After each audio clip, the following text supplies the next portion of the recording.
Hello दोस्तों, पिछले episode में हमने देखा था ड्यूक के छूने के बावजूद भी एनेट को कुछ भी नहीं होता। ये बात जब ड्यूक रियलाइज करता है तब वो एनेट को वापस कैपिटल जाने के लिए कहता है। फिर एनेट थोड़ा बहुत ड्रामा करके नॉर्थ में 1 साल के लिए रहना और डिवोर्स लेने के लिए कॉन्ट्रैक्ट साइन करा लेती है। अब आगे नेक्स्ट सीन में हम अगले सुबह का सीन देखते हैं, जहाँ पर एनेट गुनगुनाते हुए कहीं पे जा रही थी और मन में कह रही थी कि ड्यूक से बात करने से वाकई मेरे मन को बहुत शांति मिली है। और उसके बाद हॉल में से जाते हुए सारे मेरे उसे ग्रीट करते हैं और एनेट उन्हें देखते हुए सोचने लग जाती है कि भले ही मैं यहाँ पे 1 साल के लिए रहूंगी, लेकिन अगर डचेस यहाँ पे एक मेहमान की तरह रहती है तो कैसल के दरबारी और सर्वेंट्स भी मुझे नीची नजरों से देखेंगे। और अगर मैं अपना समय कुछ भी किए बिना बिताऊंगी फिर तो मैं पागल ही हो जाऊंगी। मेरा सबसे बड़ा गोल है कि मुझे यहाँ पर ऐसे जीना है जैसे कि मैं यहाँ पे हूँ ही नहीं। लेकिन अगर कैसल की डचेस कुछ भी नहीं करेगी तो अफवाहें सिर्फ फैलती ही जाएंगी, इसीलिए मुझे कड़ी मेहनत करनी होगी और अपना फर्ज भी निभाना होगा। और ये बोलते ही एनेट ड्यूक के कमरे के सामने जाती है और उनके कमरे के दरवाजे को नॉक करती है और ड्यूक को बुलाने लगती है। कुछ देर तक कोई भी रिस्पांस नहीं आता तो वो मन में कहने लगती है कि क्या उनको मेरी आवाज नहीं सुनाई दी। फिर दरवाजा अचानक से खुलता है जिससे एनेट थोड़ा सा चौंक जाती है। अंदर से ड्यूक बाहर निकलता है और वो शॉक होते हुए एनेट से कहता है, माय लेडी आप। एनेट स्माइल करते हुए ड्यूक से कहती है, गुड मॉर्निंग योर ग्रेस। और उसे ऐसा करते देख लॉयक कंफ्यूज होके उससे कहता है, आप यहाँ पे क्या कर रही है माय लेडी। फिर एनेट बेफिक्र होकर ड्यूक के बाजू से होकर उनके कमरे के अंदर चली जाती है और उससे कहती है, मेरे दखलंदाजी के लिए मैं आपसे माफी चाहती हूँ, पर मैंने सोचा क्यों ना हम लोग आज ब्रेकफास्ट एक साथ करें। और ड्यूक बस उसे देखता ही रह जाता है। एनेट इनोसेंट सी शक्ल बना के ड्यूक से कहती है, मैं यहाँ पे कुछ ज्यादा जल्दी ही आ गई है ना। ड्यूक कंफ्यूज होके उससे कहता है, कोई बात नहीं, और मन में कहता है, मेरे कमरे के अंदर ऐसे ही घुस जाना थोड़ा सा। फिर एनेट नोटिस करती है कि ड्यूक का टाई खुला हुआ है और वो बोलती है, क्या आप अपना टाई बांधने की कोशिश कर रहे हैं, क्या मैं आपके लिए इसे बांध दूं। फिर लॉयक कहता है, इसकी कोई भी जरूरत नहीं है। उसके बाद एनेट मन में कहती है, क्या मतलब जरूरत नहीं है। उसके बाद वो अपनी बात रखते हुए लॉयक से कहती है, ओहो, पर मैं सच में बहुत ही अच्छी टाई बांध सकती हूँ। वहाँ पे तो एक क्यूट सी बैटल शुरू हो गई थी और लॉयक अपने आप को उसके बातों से बचाते हुए कहता है, माय लेडी मैं खुद अपना टाई बांध लूंगा। फिर एनेट एक और बार पलट पार करते हुए कहती है, योर हाइनेस, पर मैं सच में इसमें अच्छी हूँ। इस बार भी लॉयक अपने आप को बचा लेता है और कहता है, मैं भी सच में टाई बांधने में बहुत माहिर हूँ। फिर एनेट अपनी बेबी डग वाली क्यूट फेस बनाते हुए कहती है, पर फिर भी मैं बस एक बार ट्राई करना चाहती हूँ। बेचारा लॉयक उसकी मासूमियत देखकर हार मान जाता है और थोड़ा झुककर कहता है, क्या ये सच में ठीक रहेगा माय लेडी। एनेट हंसते हुए लॉयक से कहती है, हाँ हाँ बिल्कुल, मैं इसे दिखने में बहुत सुंदर बनाऊंगी। फिर एनेट उसका टाई बांधते हुए कहती है, इतना घबराने की कोई जरूरत नहीं है, मैं फटाफट से कर देती हूँ। उसके बाद वो टाई को पकड़ती है और बांधने लग जाती है। ड्यूक दूसरी तरफ देख ही रहा था कि उसकी नजर एनेट पे पड़ती है जो कि टाई बांध रही थी, और जब सूरज की किरणें उसके ऊपर पड़ती है तब वो बहुत ही सुंदर लग रही थी। तब एनेट को देखकर लॉयक के कान शर्म के मारे बिल्कुल लाल हो गए थे। उसके बाद एनेट टाई बांधते हुए लॉयक से कहती है, वैसे योर ग्रेस, आखिरकार कब तक आप मुझे माय लेडी कहकर बुलाएंगे। फिर लॉयक थोड़ा घबराते हुए कहता है, अगर मैं आपको माय लेडी कह के ना बुलाऊं तो मैं आपको क्या कह के बुलाऊं। फिर एनेट कहती है, अब तो मैं आपकी पत्नी हूँ, आप मुझे डचेस बुला सकते हो। उसके बाद लॉयक कहता है, पर ये तो थोड़ा। पर उसकी बात कंप्लीट होने से पहले ही एनेट लॉयक से कहती है, अगर ज्यादा अजीब लगता है तो आप मुझे एनेट कह के भी बुला सकते हो, या फिर डार्लिंग कैसा रहेगा। फिर लॉयक सीरियस सी फेस बनाते हुए कहते हैं, मैं आपको सिर्फ डचेस बुलाऊंगा। उसके बाद एनेट कहती है, अच्छा ठीक है, और लॉयक की तरफ हाथ बढ़ाते हुए मुस्कुरा के कहती है, तो फिर क्या हम एक साथ खाना खाने चले। और ये सुनते ही लॉयक बिल्कुल अंदर से टूट जाता है। अगले सीन में हम डिनर टेबल को देखते हैं, जहाँ पे 2 बटलर एनेट का स्वागत करते हुए बोलते हैं, माय लेडी क्या आप आ गई। और वो उसे आज सुबह का मेन्यू समझाने लगता है और तभी उस बटलर की नजर उसके बाजू में खड़े हुए ड्यूक पे पड़ती है और वो बटलर मन में कहने लगता है, क्या ग्रैंड ड्यूक, क्या ड्यूक सच में नीचे आए हैं ब्रेकफास्ट करने के लिए। और जब उन लोगों की नजर ड्यूक और एनेट पे पड़ती है तब वो सारे लोग शॉक हो जाते हैं और कहने लगते हैं कि ओ माय गॉड, उन दोनों ने तो एक दूसरे को पकड़ के भी रखा है। फिर सीन शिफ्ट होता है डिनर टेबल पे, जहाँ पर वो दोनों ब्रेकफास्ट कर रहे थे। नाश्ता होने के बाद एनेट ड्यूक से कहती है, वाओ, ये एक और शानदार नाश्ता था। आपके यहाँ के शेफ तो वाकई में बहुत कमाल के हैं। फिर इसके जवाब में लॉयक उससे कहता है, मुझे खुशी हुई कि आपको ये पसंद आया। आखिर में एनेट के सामने एक डिजर्ट भी लाया जाता है जो कि एक स्ट्रॉबेरी केक था और उस केक को देख के एनेट खुश होकर उसे खाने लग जाती है। फिर ड्यूक उसे इतने मजे से खाता देख एनेट से पूछता है, क्या आपको ये केक पसंद आया? फिर एनेट कहती है, केक से ज्यादा तो ये स्ट्रॉबेरीज बहुत ही टेस्टी है। ब्लेनम की स्ट्रॉबेरीज तो सच में कमाल की है। उसके बाद लॉयक एनेट से कहता है, लगता है ये रॉन्ड्रिस राज्य से इम्पोर्ट हुई होगी। उसके बाद एनेट कहती है, ओ अच्छा, मुझे किसी दिन रॉन्ड्रिस राज्य में घूमने जाने में बहुत खुशी होगी। मैंने सुना है कि वो एक बहुत ही सुंदर जगह है। शायद मुझे वहाँ तब जाने का मौका मिले जब अब से 1 साल बाद हिज ग्रेस की शादी होगी। उसकी बातें सुन के ड्यूक के मुंह से सारा पानी बाहर आ जाता है और वो शॉक होकर एनेट से कहता है, डचेस आप ये क्या कह रही है? फिर एनेट हंसते हुए उससे कहती है, मैं तो बस मजाक ही कर रही थी।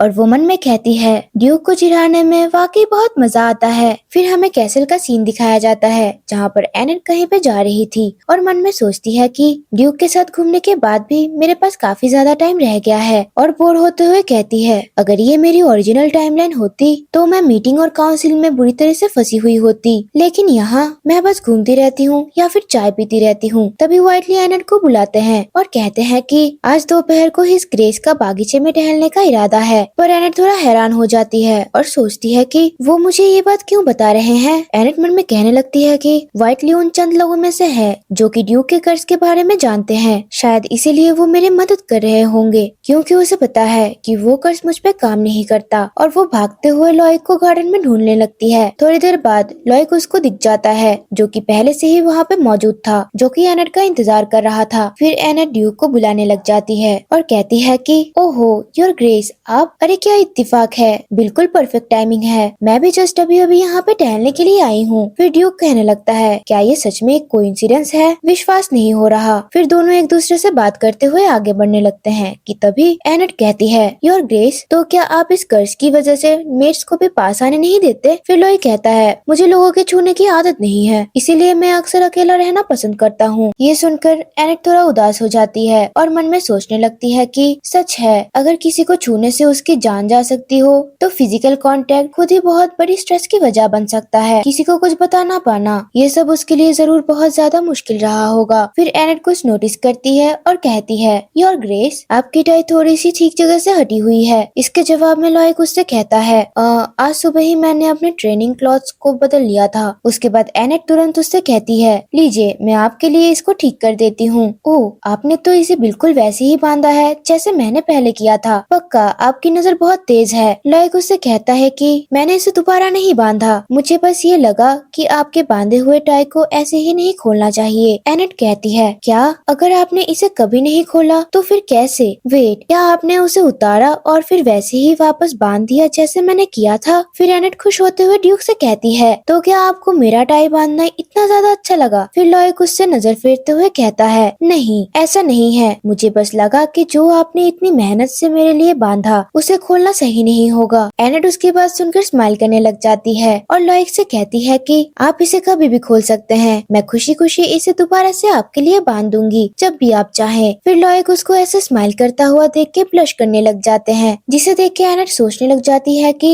ये कितने क्यूट है, इतनी सी बात में शर्मा गए। मुझे जल्द से जल्द ड्यूक के नजदीक जाना होगा ताकि मैं उसका ये वाला साइड ज्यादा देख सकूं। ऑपरेशन दिन में 3 बार मिलना अब से शुरू होगा। फिर सीन शिफ्ट होता है और हमें रात का सीन दिखाया जाता है जहाँ एनेट ड्यूक के दरवाजे के सामने फिर से खड़ी होकर ड्यूक को बुला रही थी और बोलती है, योर ग्रेस क्या आप सो गए? फिर कुछ टूटने की आवाज आती है और दरवाजा अचानक से खुल जाता है, जिसे कि एनेट बिल्कुल चौंक गई थी और वो सोचने लग जाती है कि लगता है कुछ और टूट गया। क्या ये ज्यादा आसान नहीं होता अगर उसके पास कोई अटेंडेंट होता? ड्यूक हैरान होते हुए एनेट से कहता है, डचेस आप यहाँ और इस वक्त, क्या कोई जरूरी बात है? एनेट उसे स्माइल करते हुए कहती है, नहीं तो मैं तो बस आपके थोड़े करीब आना चाहती थी और आपको थोड़ा जानना चाहती थी, जिससे कि आप मुझे टाइम से पहले ही कहीं दूर ना भेज दे। इसीलिए मैं यहाँ अपना चेहरा आपकी यादों में छापने आई हूँ। जिससे ड्यूक बस हैरानी से उसे देखते हुए कहता है, क्या क्या करने? वेल गाइस ऐसा कुछ सच में नहीं हुआ था, ये बस हमारी एनेट की इमेजिनेशन थी। और वो मन में कहने लग जाती है कि ऑब्वियसली मैं उनसे ये सब बातें नहीं कह सकती हूँ। और वो ड्यूक से कहती है कि ऐसा नहीं है कि कुछ अर्जेंट है, मुझे बस आपको गुड नाइट कहना था, क्या मैं थोड़ी देर के लिए अंदर आ सकती हूँ? लॉयक दरवाजा बंद करते हुए एनेट से कहने लगता है, I am sorry my lady, पर मैं अभी आपको प्रॉपरली रिसीव करने के लिए ठीक से तैयार नहीं हूँ, तो फिर माई लेडी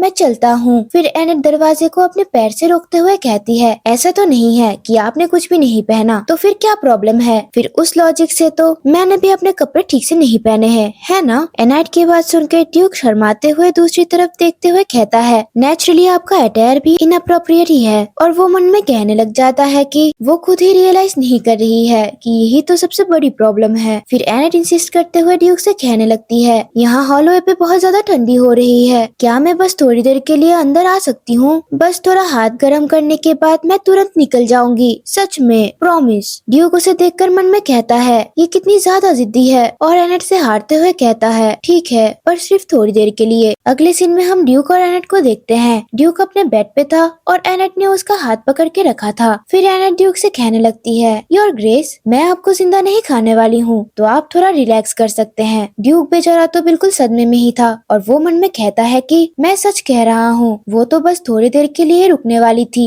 पर फिर ये सब कैसे हो गया? फिर हमें कुछ देर पहले का सीन दिखाया जाता है जहाँ पर एनेट और ड्यूक कमरे में आ चुके होते हैं और ड्यूक का कमरा देख एनेट सोचती है, तो ये है इनका बेडरूम। पिछली बार मैं इतनी ज्यादा बेहाल थी कि मैं प्रॉपरली इधर उधर देख भी नहीं पाई थी और मेरा इतना बेहाल होने का रीजन था। खैर, उसके बाद वो कंटिन्यू करते हुए कहती है, ग्रैंड ड्यूक के रूम के बावजूद भी ये सरप्राइजिंगली काफी सिंपल है। और फिर वो ड्यूक से पूछने लगती है, योर ग्रेस, क्या आप सो गए थे? मैंने आपको जगह तो नहीं दिया ना? लॉइक थोड़ा इरिटेट होते हुए उससे कहता है, नहीं, ऐसी बात नहीं है माय लेडी। फिर एनेट लॉइक को बेड की तरफ इशारा करते हुए कहती है, ऐसा तो नहीं चलेगा, मैं आपको फिर से सुला देती हूँ, चलिए अब लेट जाइए। एनेट को ऐसा कहता देख लॉइक तो बिल्कुल हैरान ही हो जाता है और उससे बस देखता रहता है। फिर लॉइक उसे घबराते हुए कहता है कि क्या माय लेडी, अभी आपने क्या कहा? एनेट उसे जोर देते हुए कहती है, मैंने कहा ना, मैं बस आपको सुला दूंगी, क्योंकि मैंने आपको जगा दिया था, तो ये मेरी जिम्मेदारी है कि मैं आपको फिर से सुला दूं। और सच कहूँ तो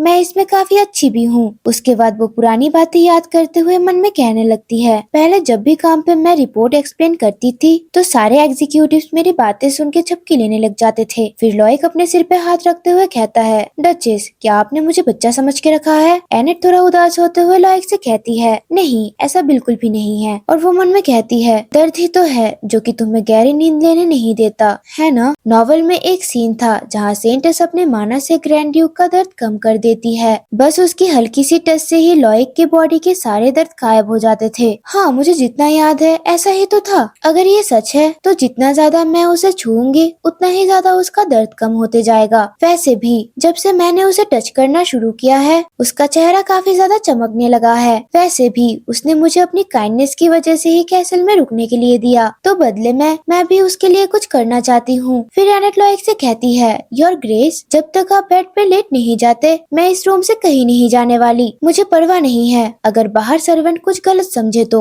उसके बाद लॉइक हथलाते हुए उससे कहता है, गलत समझेंगे, इससे आपका क्या मतलब है? फिर एनेट कंटिन्यू करते हुए कहती है, अगर आपको ये बात पसंद नहीं है तो बस मेरी बात मान लीजिए, फिर मैं तुरंत यहाँ से चली जाऊंगी। लॉइक उससे कहता है, ग्रैंड डचेस, आप इतनी जिद्दी क्यों है? पर हमारी एनेट तो अपनी रोने वाली शक्ल बना के उससे कहने लग जाती है कि तो क्या आपको ये पसंद नहीं है? लॉइक उसकी शक्ल देखकर परेशान होते हुए कहता है, ऑफ कोर्स मुझे ये। उसकी बात खत्म होने से पहले ही अगले सीन में हम लॉइक को अपने मर्जी के खिलाफ बेड पे लेटे हुए देखते हैं और वो एनेट को चेतावनी देते हुए कहता है, बस इतना जान लीजिए, मैं एक नाइट हूँ, कोई भी बेवकूफी मत कीजिएगा। एनेट हंसते हुए उससे कहती है, आपको सच में लगता है कि मैं आप पर हमला करूंगी? आखिर आप मुझे समझते क्या है? ड्यूक उससे कहने लगता है, अब तक आपने जो कुछ कहा है और किया है उस पर जरा गौर कीजिए तो आपको पता चल जाएगा। उसकी बात सुनकर एनेट मन में सोचने लग जाती है, वेल, लगता है ये मेरी बात मानने वाला नहीं है, पर बस देखते जाओ। फिर एनेट लॉइक का हाथ पकड़ लेती है जिसे लॉइक घबराकर उससे कहता है, आपका हाथ। एनेट उसे भरोसा दिलाते हुए उससे कहती है, जब आपका हाथ गर्म हो जाएगा तब आप तुरंत सो जाएंगे।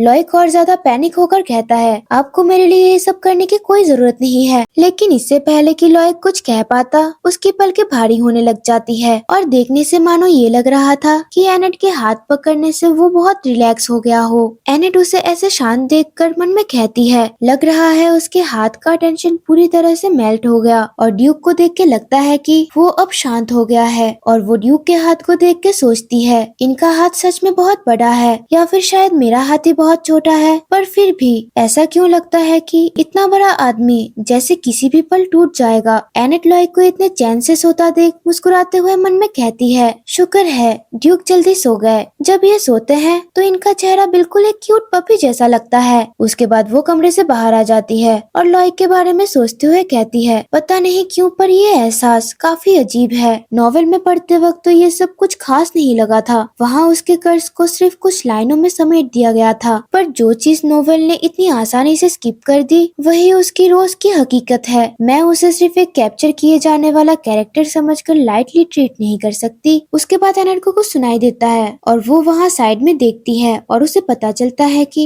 दो मेट्स आपस में बात कर रही थी। पहली मेट बोल रही थी कि क्या तुम कह रही हो कि तुमने फिर से अपना शिफ्ट चेंज कर लिया क्योंकि सिमोना के बच्चों को देखने के लिए कोई भी नहीं था। दूसरी मेट उससे कहती है, हाँ सुना है उसके हस्बैंड के पैर में मोच आ गई है या कुछ ऐसा ही है। फिर पहली वाली मेट उससे कहती है, ओहो लेकिन भला ये सब कैसे हो गया। उसके बाद एनेट मन में कहती है कि इस वक्त भी मेट जाग रही है। मेट बात कंटिन्यू करते हुए कहती है, मैंने सुना था कि वो लोग फाइनली थोड़ा टाइम साथ में बिता रहे थे, तभी बच्चे अचानक से रूम में घुस गए तो हस्बैंड घबरा गया और पलंग से टकरा के गिर पड़ा। दूसरी मेट हंसते हुए कहती है, हो सकता है कि इस बार उसका तीसरा बच्चा आ जाए। मेरी बहन ने भी एक बार अपना बच्चा मेरे मॉम के घर पे छोड़ दिया था और थोड़े ही टाइम में उसके दूसरे बच्चे की भी खुशखबरी आ गई। उनकी गर्ल्स टॉक सुन के एनेट शर्मा जाती है और सोचती है, क्या मुझे यहाँ होना भी चाहिए। तभी एक और मेड आती है जिससे वो दोनों में थोड़ा चौंक जाती है और वो उन दोनों से कहती है कि तुम लोग यहाँ पर क्या कर रही हो। तुम लोगों को पता है ना इस वक्त यहाँ पर रहना मना है। हेड बटलर ने साफ साफ कहा था कि सनसेट के बाद सेंट्रल स्टेयरकेस के पास मत रहना। फिर वो दोनों मेट गुस्सा होकर कहती है, तो तुम इतना हंगामा क्यों कर रही हो, हम लोग तो बस यहाँ पे खड़े थे। फिर वो लोग तो उल्टा उस मेट से पूछने लग जाती है, तो तुम यहाँ पे क्या कर रही हो। वो मेट कहती है, हर हाइनेस के रूम पे गर्म पानी नहीं है। एनेट हैरानी से उस मेट को देखकर मन में कहती है, ये मेट तो मेरी मेट्स में से एक होगी। मैं भी तो कहूँ इसकी आवाज कुछ जानी पहचानी क्यों लग रही थी। वो मेट कहती है, मैं वैसे भी उन्हें देने के लिए जा रही थी, ये लो तुम ही इसे लेके जाओ। जब एनेट की मेट उस बॉटल को छूकर देखती है तो वो कहती है, क्या ये पानी तो बिल्कुल ठंडा है। वो मेट मुंह बना के बोलती है, ये पहले गर्म था, शायद मौसम बहुत ठंडा है तो इसीलिए जल्दी ठंडा हो गया होगा। एनेट की मेट उससे कहती है, तो फिर दोबारा उबालो इसे। वो मेट गुस्से में चिल्लाकर कहती है, एक्सक्यूज मी,